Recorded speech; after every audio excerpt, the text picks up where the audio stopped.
नमस्कार शिक्षक साथी, अब जल्द ही आपका प्रमोशन होगा। यदि आप प्रमोशन के कैटेगरी में आ चुके हैं और आप सोच रहे होंगे कि आखिरकार मेरा प्रमोशन कब होगा, तो अब फाइनली जो है इंतज़ार खत्म होने वाला है। चूँकि अब एक के बाद एक सभी जिला द्वारा जो है कार्यालय आदेश जो है निर्गत होना प्रारंभ हो चुका है। आप देख सकते हैं दरभंगा जिला के द्वारा जो कार्यालय आदेश जारी किया गया, स्पष्ट आप देख सकते हैं 1 से लेकर 5 के विशिष्ट शिक्षक विद्यालय अध्यापक को, 6 to 8 के विशिष्ट शिक्षक और विद्यालय अध्यापक में, तथा जो 6 to 8 के हैं वो वरीय 6 to 8 हो जाएंगे, 9-10 के हैं वो 11-12 में जाएंगे, और जो 11-12 के हैं वो वरीय 11-12 के शिक्षक के तौर पर प्रमोशन उनका दिया जाएगा। फाइनली प्रत्येक जिला धीरे धीरे ये आदेश निर्गत कर रहे हैं और इसका डाटा जो है वो तैयार किया जा रहा है। ऐसे में यदि आप इस प्रमोशन के कैटेगरी में आ रहे होंगे, आपका सेवा जो है उतने दिनों तक हो गया होगा,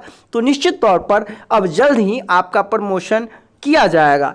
क्योंकि प्रत्येक जिला जो है इसको लेकर के अब निश्चित तौर पर तैयारियां शुरू कर दी हैं, और ऐसे में एक के बाद एक लेटर जो है वो जिला कार्यालय से निर्गत होना स्टार्ट हो चुका है। आप देख सकते हैं तो प्रपत्र क, ख, ग इस तरह से कई सारे प्रपत्र निकले हैं, और जिसमें प्रत्येक प्रखंड शिक्षा पदाधिकारी को इस डाटा को फिल करके अपने कार्यालय में जमा करना है। आप देख सकते हैं ये जो प्रपत्र क है, इसमें जो है विद्यालय जो भी यहाँ आप देख सकते हैं पूरे डिटेल्स दिया गया है। अब ये डाटा कौन कौन भरेंगे, तो 1 से 5 तक के जो विशिष्ट शिक्षक होंगे या फिर विद्यालय अध्यापक होंगे जिनका प्रमोशन 6 to 8 में किया जाएगा, उनके लिए ये प्रपत्र क है। और इसी प्रपत्र क में पूरे फिलअप करके जो है जिला कार्यालय जाएगा, जहां विद्यालय का नाम होगा, उन शिक्षक का नाम होगा, शिक्षा कोष आईडी होगा। इस शिक्षा कोष शिक्षक के पद पर प्रथम योगदान जिस समय आप किए थे सबसे पहले, चाहे वो नियोजित के तौर पर ही आप क्यों न हो, वर्तमान विद्यालय की पदस्थापना तिथि, प्रशिक्षण उत्तीर्ण की तिथि देना है, प्रशिक्षण के रूप में 8 वर्ष की सेवा, ये सबसे ज़्यादा इम्पोर्टेंट है। बहुत सारे शिक्षक ये सोच रहे होंगे कि पूर्व की तरह 12 वर्ष की सेवा चाहिए, तो नहीं। अब जो विशिष्ट शिक्षक की नियमावली है और जो विद्यालय अध्यापक का नियमावली है, उन दोनों में यही दिया गया है कि 8 वर्षों के बाद आपका प्रमोशन किया जाएगा। और जो कि आप यहाँ देख सकते हैं 8 वर्ष जिनका हुआ है उनका डाटा पूछा जा रहा है कि आखिरकार 8 वर्ष की सेवा पूर्ण करने की आपका तिथि क्या है। आपका जो भी डेट होगा, चाहे वो डेट बैक ही डेट क्यों नहीं है, तो वो जो भी डेट है आपको यहाँ देना है।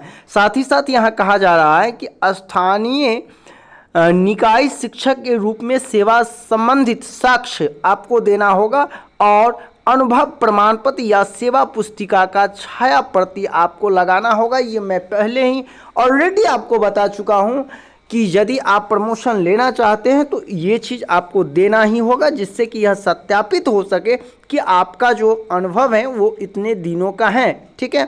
इसके बाद कहा जा रहा है विभागीय कार्यवाही आप पर है या नहीं। यदि होगा तो फिर आपका प्रमोशन नहीं होगा, प्रमोशन रुक सकता है, और नहीं तो आप यहाँ नहीं देंगे। न्यायालय में कोई भी यदि वाद लंबित है तो वो भी देना है। प्राथमिकी आप पर कोई दर्ज है तो ये भी यहाँ बताना है।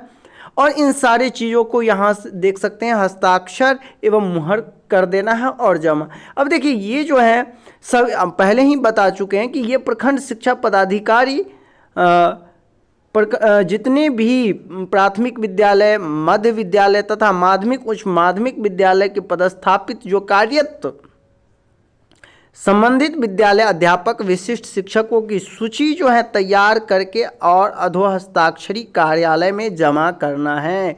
तो ये जैसे ही जमा होगा और उसके बाद एक डाटाबेस तैयार किया जाएगा कि आखिर पूरे ज़िले में 1 to 5 से 6 to 8 में जाने वाले कुल कितने ऐसे शिक्षक हैं जिनका प्रमोशन होना है। और ठीक इसी तरह अलग अलग ये आप देखेंगे तो इसमें 6 to 8 के बारे में दिया गया है, और इसका तो बहुत ही आसानी से प्रमोशन हो जाएगा। क्योंकि 6 to 8 के लिए जो शिक्षक है उनको प्रमोशन के लिए रिक्ति की आवश्यकता नहीं है। वो ऑलरेडी स्वतः आप देखे होंगे नियमावली में कि स्वतः उत्क्रमण है, तो वो तो ऑटोमेटिक उनका प्रमोशन हो जाएगा।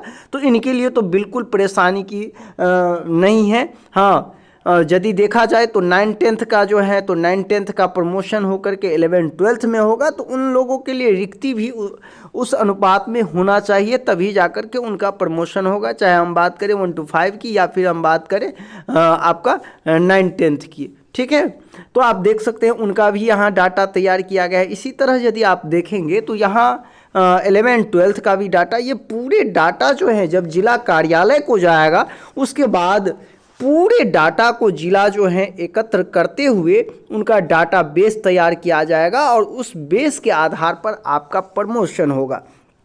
तो निश्चित तौर पर हम पूर्व के वीडियो में बता चुके हैं कि जब आपका प्रमोशन होगा तो उस समय आपको कौन कौन से डॉक्यूमेंट देने होंगे।